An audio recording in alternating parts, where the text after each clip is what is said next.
Welcome to the new Let's Play. Yes, I'm finally doing Spyro Reignited Trilogy, and yes, it is about as fun as you expect it to be.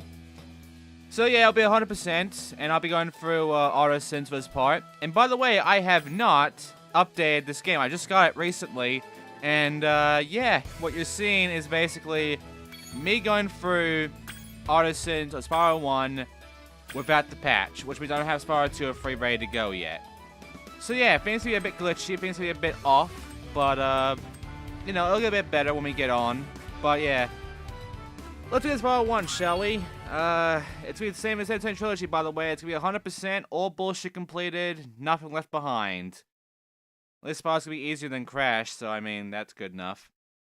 So, let's begin the game by watching the very first cutscene of Spyro 1.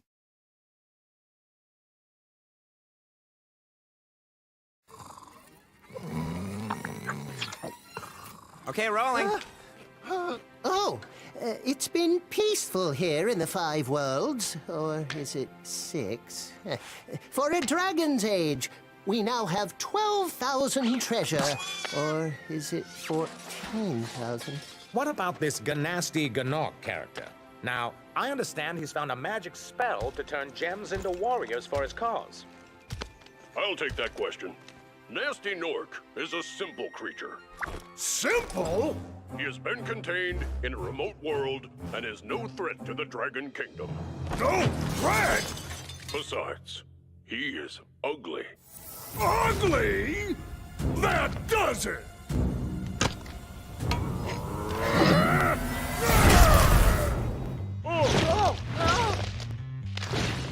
Huh? Looks like I've got some things to do.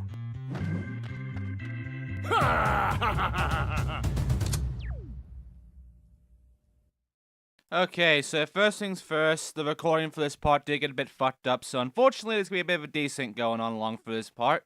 I'm sorry for that. But first of all, here is Artisans. Looks great, huh? Before I begin though, I have to look for the options. I have to go and set things up, because I can't set things up from the fucking main menu. So there's vibration, turn it off, there's control scheme. We're going to choose the Reignited controls or the classic controls. And Reignited I'm going to stick with, because that's the controls they want me to go with. There's also like a few other buttons here that weren't in the original, including some new moves that weren't in the original that you can see in the move list right over there. I'll be showing off these. There's not that much that's actually new and unique with this fucking game. Some of it's from Spyro 2 and 3 and it's put in 1. Except for Hover. Hover is not in this. What's that? What else? Oh yeah, we got the cameras, passive and active, which I'm going to check to active, and we're not going to invert because I don't like inverted cameras. And sound, I'm gonna, you know, keep the volumes at high, and I'm going to keep the music on Reignited. Because even though I can keep it on original, I want to keep it on Reignited just to hear it, and also to have the dynamic music go on as well. And we also have a map in Spyro 1 as well if we wanted to. I'm not gonna have map at all, I'm good. Oh, it's got the guidebook here as well in Spyro 1, which is nice. And the guidebook also shows us our skill points, but Spyro 1 does now have skill points, so we'll be going through all the skill points as well. So yeah, we got a lot to do, a lot to go through, but first of all, we need to go and get some dragons, and the very first one's right in front of us, so, yeah, if you played Spyro 1 before, you already know what he's going to say, so, let's start off Artisans, I guess. Time to get out of the pause menu.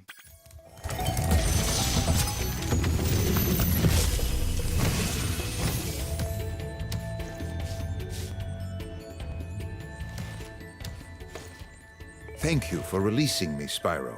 Free 10 dragons in the Artisan world, then find the balloonist. He'll transport you to the next world. What about Nasty Nork? I'm going after him. Find dragons first. That's all I can tell you. And there you go, it's Head Nestor. That's our first dragon ever. And now I'm gonna go ahead and save another dragon because he's right next to us, so why not?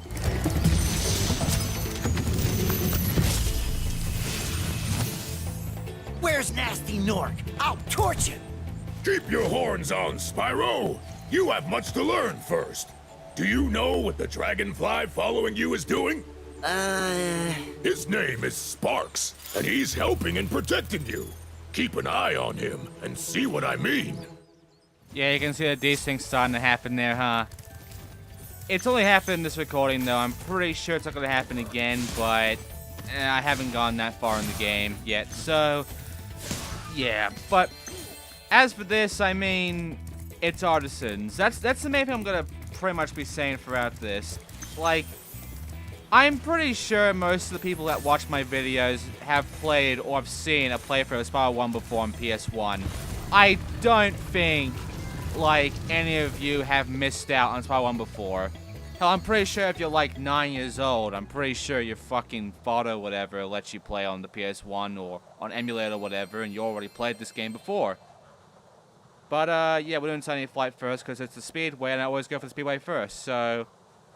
Sunny Flight, it's pretty much the same. The way it starts, though, is a bit off, though. But, because it's a bit more late, as you can see. But otherwise, it's fairly normal, honestly. And here's the problem I'm going to be having with this. While I can compliment the visuals of this game, gameplay-wise, I don't have much to say. Like, I could literally say a lot of things about Spyro, but what can I say that hasn't already been said about this fucking game? Or the other two games? By, like, hundreds of other channels. So really the only thing I'm going to be talking about is, right now, how this game, the Reignited one, plays. And, I will say that the controls are very weighted. Originally, oh, by the way, I went for a fucking thing. You saw that? That's neat. But yeah, you might have noticed that me moving around is a bit more like he has a bit more of a build-up going on, and there's also the fact that it just looks more heavy when he's flying around, moving around or whatever. That's because he is. There's a build-up to his movement now, and there's a lot of weight to it, which means his turn's a lot more tighter. It also means that his speed is in Japanese quality, which means that we are going to be running like I'm playing Japanese Spyro 1. And if you've seen Japanese Spyro 1, you know how fucking slow that motherfucker is and how bad the camera is there. You have that camera in this game too, but I changed it to active because, you know, fuck that camera. But, yeah, the way the speed goes, oh god, it's terrible. Oh, by the way, there's an achievement here. There's a few achievements that act like skill points. The problem is that they are not skill points. They are just achievements. And the one here is to do like a loop in the barnstorm. By the way, I can like stop at the water and not fall in. I can, you know, do the loop-de-loop here. I need to loop over this track here. Or any one of them, really. And I got the achievement, barnstorming. So that's that one done. And now I'm going to go ahead back over and continue on. Because two achievements I did after the fact of this fucking part. So, yeah. Just getting it out of the way right now. Because I will be essentially looking through and making sure that I, you know, get the achievements as well as get everything done. And by the way, you can actually move around in flame in the loading screens now. I mean, it's neat. It's a nice little touch, but kind of pointless, honestly. Anyway, another thing about this is... how should I say this? It just... it feels kind of off, this camera. A lot of people have said the camera is shit. I cannot disagree with them. This camera is bad. Like, it just does not feel good to play around with. If I was new to Spyro at all, I wouldn't even like this fucking camera. Because we already have much better cameras at this point. Even though, you know, cameras are still a finicky thing of game development. It has been for fucking years. We've gotten better. But this camera is terrible. I feel like they kind of rushed the camera a bit. And we're now going to Stonehill, and Stonehill is essentially what you're supposed to start off with. It's the very first level of the game, and it's very basic. It's also the first level they actually worked on, I believe. So we'll be seeing like the very first level they ever developed for this fucking game, Stonehill, because that's what they've mostly shown in like the gameplay footage and such. They're very proud of this level. And I will say that Stone Hill looks good, but it's just Stone Hill to me. I mean, that's the main thing that is a problem with me for this Let's Play. Everything good I can say about this game is visual. And if you know me, I don't talk about visual. I talk about gameplay and shit and control. Which means that considering, you know, Spyro 1's been done to death, so it's Spyro 2 and 3, and I don't have much to say about those, this is going to be a very, kind of crap Let's Play. But I'll go for it anyway, because I did entertain Trilogy, so I might as well do this. And we got a dragon over here, so let's go ahead and talk to him, shall we?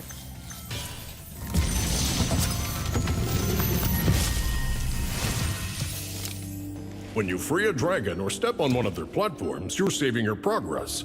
That could be useful if you run into trouble. Not that you ever run into trouble, Spyro. And there's that repeat from trying to sync this shit up.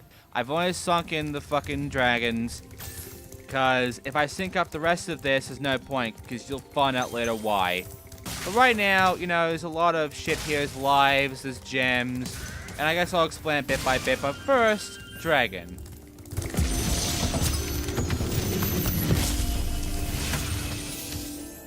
After you've freed all the dragons, pass through this fancy vortex thingamajigger. It'll take you back to the artisan home.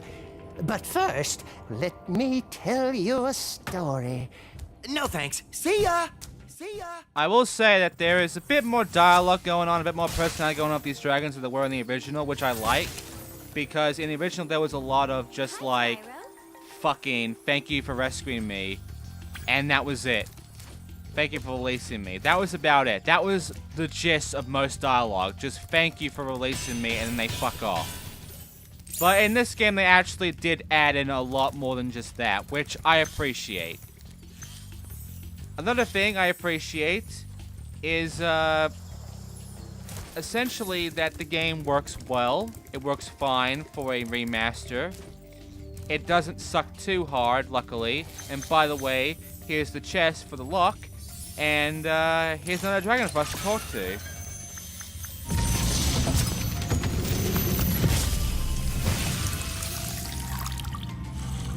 Watch the dragonfly, Spyro. His color indicates his power. When he eats butterflies, he stays strong. Like me. Sure. I think the problem I'm having with doing this commentary is that the dragons basically explain everything I could possibly fucking say. Because I could explain about how, you know, important the gems are, how the skill points work and shit, but literally the dragons say everything. Every single thing I could even possibly say about the basics of Spyro and crap. The dragons basically blatantly tell you once you save them. Like, every time. Once you save one of them, they will always tell you something that can even be sort of fourth wall breaking at times. That they know that they're in a video game, they know that the menus exist, and that it's not fucking real and shit.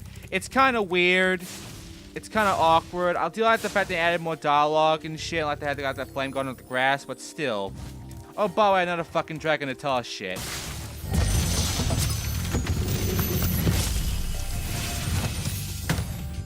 Spyro, my friend, how about a hint on gliding? You bet! For the longest glide, press the jump button at the top of your jump, and try pressing the action button to drop down mid-flight. So, yeah, the weighty thing I said before, it even applies to the flight. I feel like you're going a bit more down in that. And by the way, that is very much the case when it comes to the glitches of the game. Because you remember, there are quite a few glitches when it comes to Spyro games. You know, Spyro 2 in particular. Also, here's the Thief. This is a showcase to show you just how slow Spyro is now compared to this. Because I would easily catch up to him in the original really fast. While with this, it takes me a while because he really is that fucking slow. Spyro is about nearly on par with the Thief there. He's not like slightly faster or whatever like he would be in the original. He's legit fucking slower. And that can be annoying at times because you could just kind of feel it, you know? Like you're running, but it doesn't feel like you're really running, you know? It feels like you're just like slogging through. I will say that the controls don't feel right to me. Like the weightiness of it, sometimes just, it's an off thing. The camera being weighted, the turning being very tight, running being slowed down to like the Japanese version, which was humongously fucking hated. But one thing I do like is that if you are lost, like I am currently, you might be having a hard time to find some gems.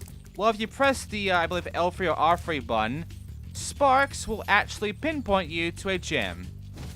So if you are missing a gem, just hold the fucking button.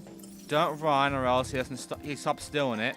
And he'll basically pinpoint you exactly to where it is, which I like.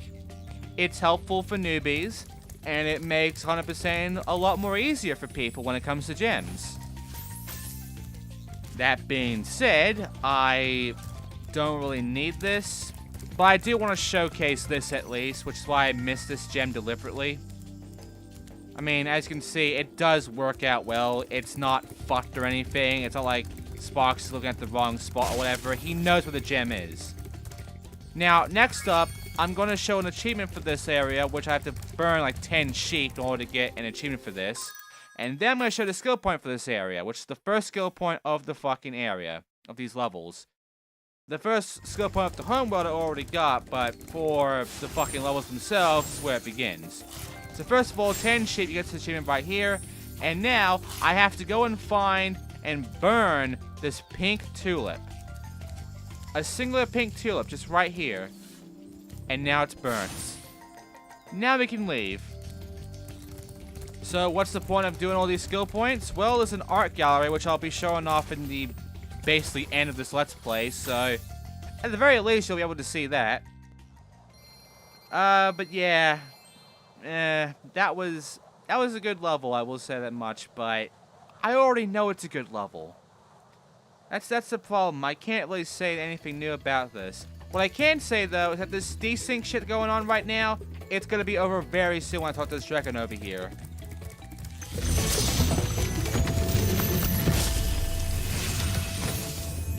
Hey, Spyro! Press the jump button twice to glide. And don't be afraid. Afraid? Of what? Falling from high mountain peaks?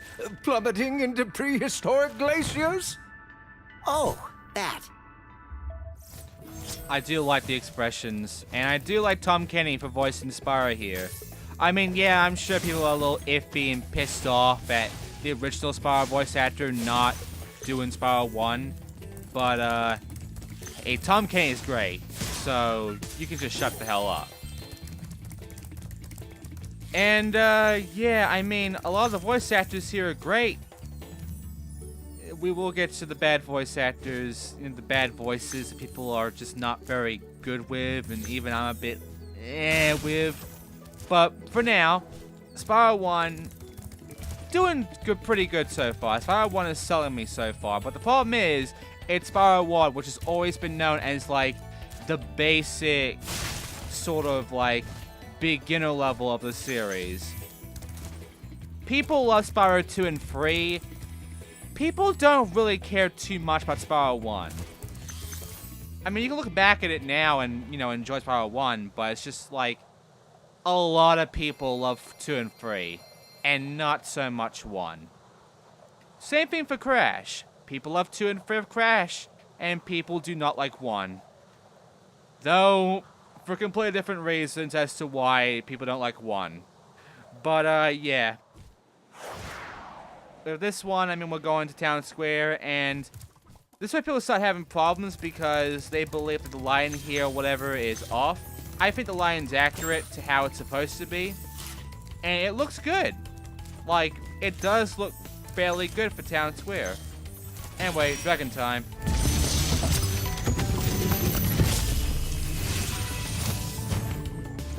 Welcome to Town Square, Spyro. Begin exploring by gliding to that area with the bulls. Use the right stick to get a good look. Yeah, it wants you to do a free look of the camera. Also nice. I like those little animations when they leave, when it's actually unique, not just them flying off. Anyway, I now have to knock down every single bull here. Which, the good news is, you can knock them down and then flame them, and you still get the skill point. You just have to knock down all of these fucking bulls first with a charge attack before you flame them. But yeah, let's see, what else can I say? Well, I will say that, you know, the gameplay is alright. I mean, it is Spyro 1, it's not much you can really fuck up, but hey, it's decent. Anyway, Dragon time.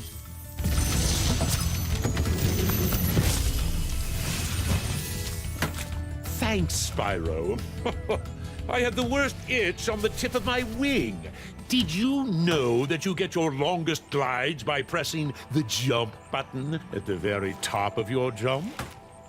I think the shitty thing is that even in the original, they do end up repeating dialogue, which, they could have just done without that and put in some new dialogue. Even if it doesn't help you at all, just some goofy, like, flavor text would have been nice. Not repeating the same instructions we've already been told about before. Anyway, I'm about to get into another dragon now.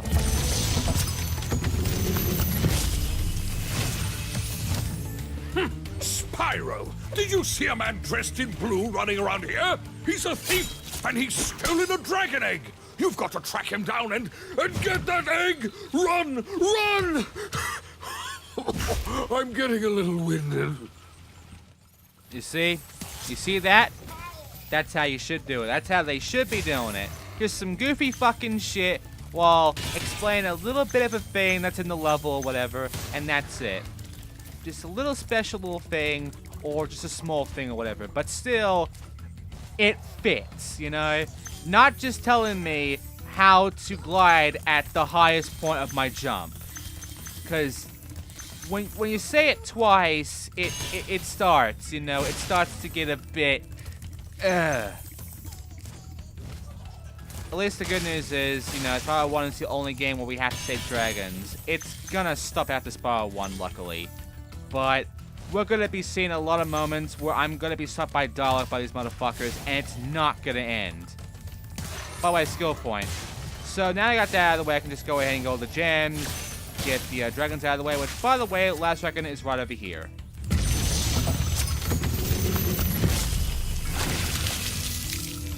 Thank you for releasing me, Spyro. You can always check your progress by accessing the guidebook through the pause menu. You see about the fucking fourth wall thing? By the way, the thief did not respawn. In the original, the thief will respawn if you're outbounds of his area for long enough, like far enough. But no, because it doesn't have that Jordan's thing going on anymore. So the thief will only respawn when I get his position out of the way, which means that his line has to be done. Yeah, so I have to go back and do that. That's a bit annoying. But, yeah, I can just try again now. But, yeah, you guys see where, you know, they could still do the dialogue thing and have some neat little things to it, but either they start repeating instructions or they tell you instructions that kind of break the fourth wall and, just don't feel right, you know? This doesn't sound right to hear. Anyway, we got an egg now. We got two of them. The thieves, you know, they're the same fucking thieves as always. And we're going to get all the eggs as well. So don't worry about that.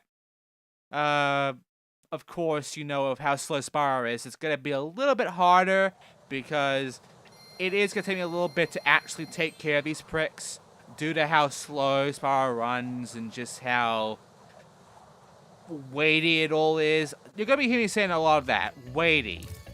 Because there's a lot of weight to Spyro. There's a lot of weight in this whole fucking game. And I guess you can consider the original Spyro 1 floaty. Because that's a good comparison for how the controls feel between this and Spyro 1 original. This is weighted, original is like floaty. Like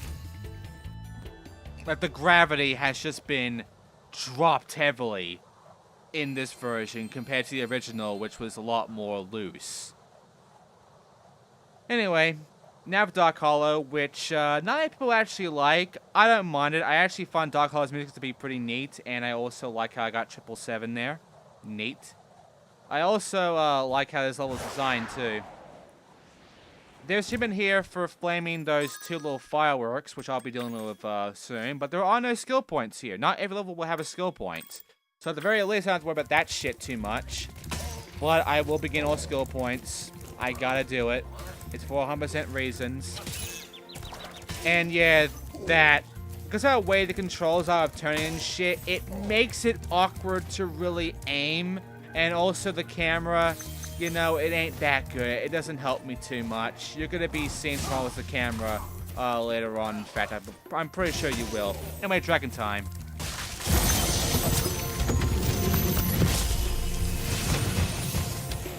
Oh, it's you. I wasn't sure if you'd escaped those annoying little creatures. Of course they wouldn't bother me, but here's a hint. Their metal armor is fireproof, but a charge attack will take care of them. See, more dialogue like that, and I'll be fine with it. My voice is dying, but more like that, and I'd be fine with it. 4-4 breaking and just, thank you for releasing me. That can fuck off, alright? Anyway, here's these big guys. There's a lot of animation to them, which you won't see, because I'm just kind of playing through the game like I would normally. I got lucky there, surprisingly. Anyway, we're about to hit another dragon, so time for some more dialogue.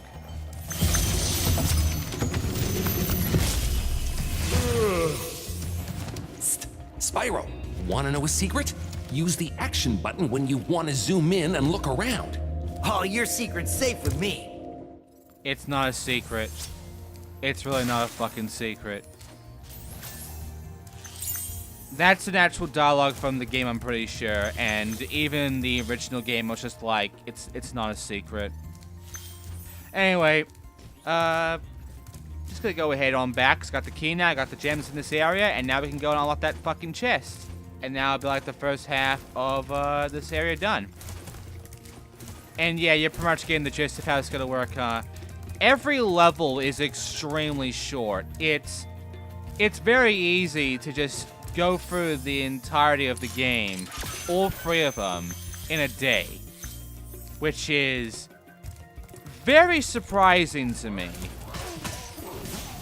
But yeah, I mean, right now I'm just going through normal game. And by the way, I don't know if you can notice it at times, but there are parts where the lag comes in, where the game's performance just really drops down.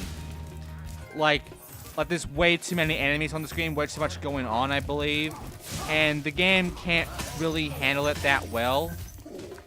Like, I'm surprised about that. But then again, I'm kind of getting the indication that this game was kind of rushed. And, you know, Activision really wanted to release it as soon as possible for, like, a fucking Christmas release, like a Christmas sale release or whatever.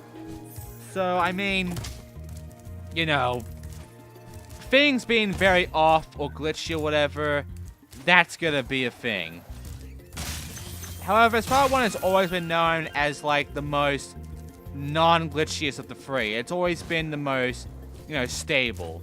So, this won't be that too bad. Oh, by the way, Dragon time.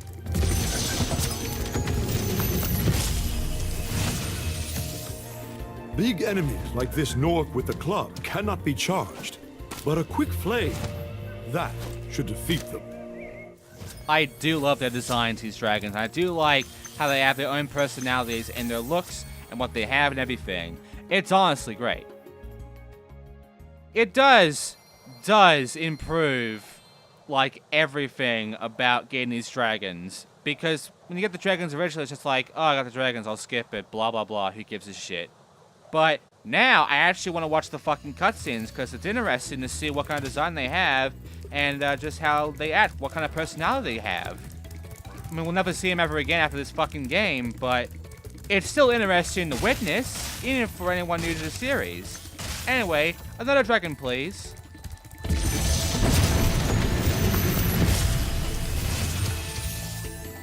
Cool flash. Do that again! The Artisans' boss is through a portal behind me. You can challenge him now, if you feel you are ready. Right, so if you've watched another person's playthrough, you might have seen them go into this dragon first about actually going into an exit portal, which you have to do to actually get into Toasty. But, I never had to play the game, because I played it so many fucking times for so many years that it's just like, it's second thought to me. Including with Toasty, because there is something I should talk about this one, that's the fucking dogs. Because everyone's wrong with these dogs. Everyone has problems with these dogs. The thing is, the dogs work by timing. All you have to do is time your flame breath correctly, and they are of no risk to you. They are easy. See? It's honestly really easy how you can deal with these guys.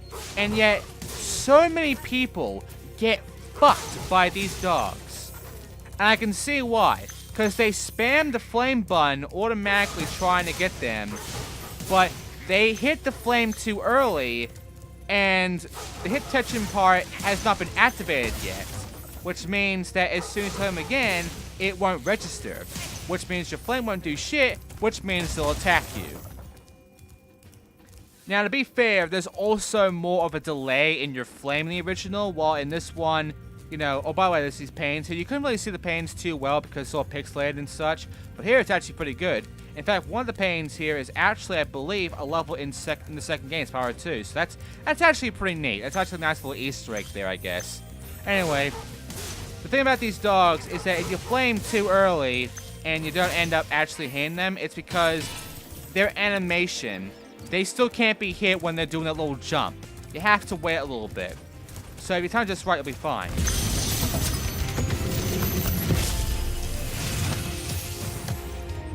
Nasty Nork has put one of his most devious henchmen in charge of the artisan world. Bring him on! I think I smell a barbecue. Be careful, Spyro. Toasty has many tricks up his sleeve. This dragon, among a few others, I love how they act, I love how they talk, I love what they say, and I love their animation movement. Everything about them is top-notch. There will be dragons I do like that much. Oh, by the way, we'll be encountering that bit where I actually fuck up the dog thing and I take damage. Also, you can do that. It's kind of weird, but yeah, that was too early. Don't do it that early. And hey, I lost Sparks. Oh no! But don't worry, all enemies are dead now. However, I can show you, if you are a newcomer, that without Sparks, you can't grab gems unless you go right directly to them. They will not come to you. So that's a bit annoying. Also, take one more damage, you will die. So keep that in mind as well. And that is it for Artisans, really. I mean, I didn't have to say much, did I? It kind of said it all itself. It is the beginner area, it is the starting point, and I am 100% positive you already know, like, so much of how this game is going to play out. If you don't, and you don't understand it already, like, you're going to be having a bad time. Let me just say that right now. You are not going to have a good time. Also, these little orbs that come out of the enemies I've already killed, if you have enough of them, I believe it's like 20 of these little orbs out of them, you get a life out of it. You can also get a life out of killing sheep and getting a special butterfly, like a purple one. And you can also get a life by breaking those chests and getting those dragon statue things. Not the green statues, like the silver little statues. Anyway, I'm done with Artisans now. If I understand the whole thing. So now I can move on, and we can go to Peacekeepers next time. Which means that I'll be playing it with the patch, with the update. I see you've been busy rescuing dragons, Spyro. You may travel to the Peacekeepers world if you like. Oh my god, this voice actor. He sounds really both goofy and flamboyant. Anyway, we are now done with Artisans, and now we can move on to Peacekeepers, which I'll be doing next time. This is going to be a 100% playthrough, and I'm going to go through all 3 games. And, I'll try to find some shit to talk about, I guess. Some interesting stuff that doesn't make me bored to talk about, because it's like, the basic stuff, you know, there's not much to say, really. But yeah, so far I do like this game, so there's that at least. I mean, there are some problems, but I'm not having too much problem with this game, so, you know, I don't mind. Anyway, next time we're doing Peacekeepers, so thanks for watching, I'll see you then.